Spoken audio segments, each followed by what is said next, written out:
Welcome back to the Super Not Funny Show reviews.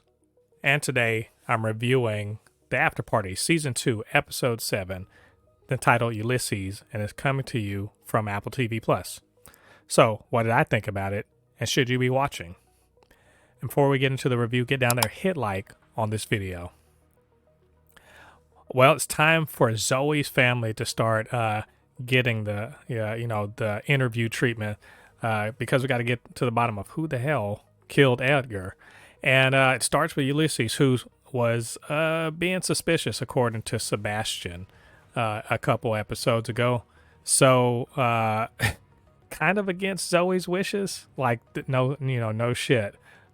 She wouldn't really want her family to be in the crosshairs. But, they kind of, Danner and Anik go and interview Ulysses, who, up to this point, he's the Funkle. He's the kind of like the world traveler he's all sorts of world wise and everything. He's just been that guy that's seen the world and is bringing all the culture and pseudo wisdom back with him, I guess.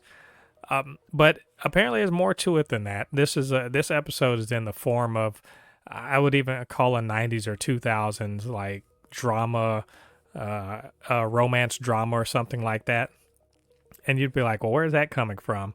Well, we find out where, Ulysses is the half brother of Fang, and he was a performer and everything. And then something terrible happened while he was on a USO tour, I guess, through, I don't know, some war zone or something. I'm somewhere in the Middle East. They didn't say where, I guess, probably Iraq.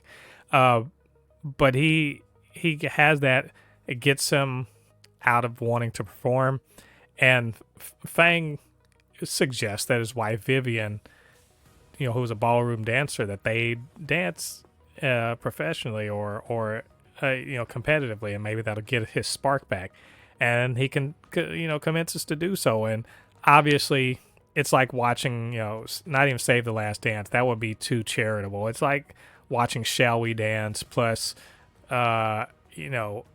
Beaches or Wing, or stuff like that. There's all these sort of movies that it borrows from. And God bless John Cho in this one. He is hamming it up. Like he's totally treating it, and you can tell he's overacting specifically so that he can elicit that sort of late 80s, mid 90s, early 2000s sort of drama with and he's playing the role that I suppose a Johnny Depp would play, to the point where he's actually, I think I looked at him, I was like, is he trying to be George Michael or something? He has the little heart earring in, and always kind of have this dark and brooding look on his face and everything. It's beautifully executed by John Cho to do that very specific sort of performance where it's very clearly making fun of those kinds of movies. And you have the actress that plays Vivian.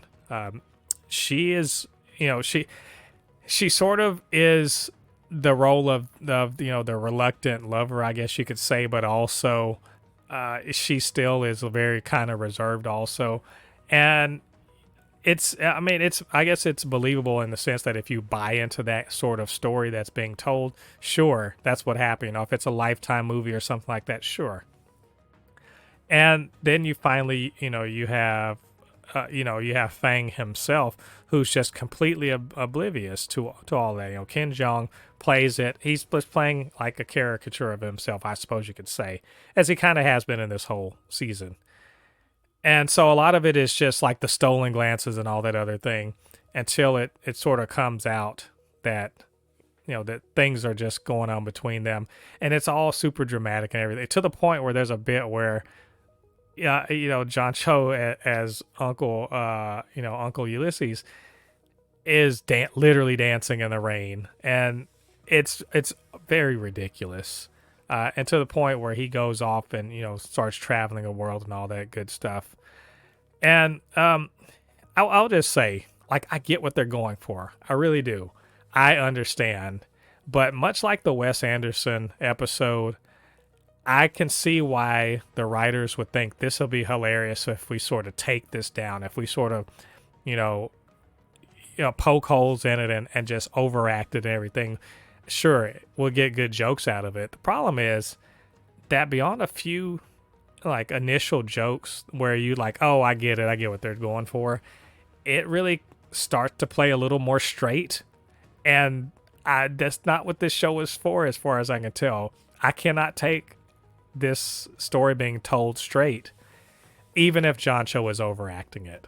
Even if, Danner and Anik are sort of pausing the story and be like, wait a minute, you did what now? Wait a minute, you were what?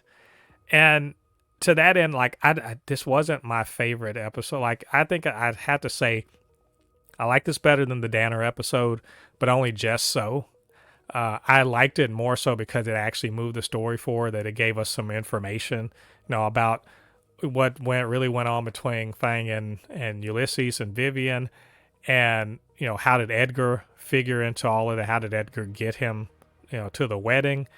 The whole thing about Grace's parentage, who could she be Ulysses' daughter? All of that stuff. Like, that stuff's very interesting. Even if this is supposed to be a comedic take on a certain kind of genre, it doesn't work in the sense of being a parody of a genre. Not beyond like maybe a few, early on gags, but as moving the plot forward, sure, it's good there, and it really adds a lot of layers to various characters. And also, I just kind of liked, outside of that particular story, the story, sort of explaining away some of Ulysses' weird actions that could look suspicious, and also inadvertently or intentionally pointing the finger at his own brother. If you see later on in the show, that explains why the next episode is going to be about Fang. But I like seeing Zoe still sort of trying to figure a way out for her sister, trying to figure out if she can do what Anik and Danner are doing, but like from a different angle, specifically to throw suspicion off of her sister. And, this gives an opportunity to get a couple more characters in there. But as far as like uncovering who actually did it, maybe I'm not so great at figuring these things out, but I feel like maybe they haven't really given us enough yet to really make a determination, especially because there's several people that haven't been talked to. But it does lead us to the next episode. And I'm looking forward to that one. But as this goes, like this probably out of these 7 episodes, it's probably in the bottom 3 for me. I need a little more. If you're going to be, parodying doing a parody of a genre or a particular style, I need a lot more than a few surface level jokes. And this just didn't take me there. But I did really like John Cho in this, and I think he's the standout of the episode. And I'm definitely looking forward to more of him as we see this season wrapping up probably in a few episodes. So anyway, those are my thoughts.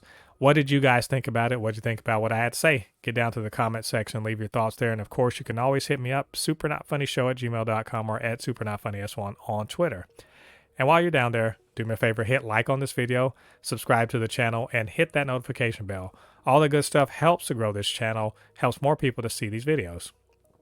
All right, thanks for joining me. Come back next week. We're going to be talking about the 8th episode of the Afterparty.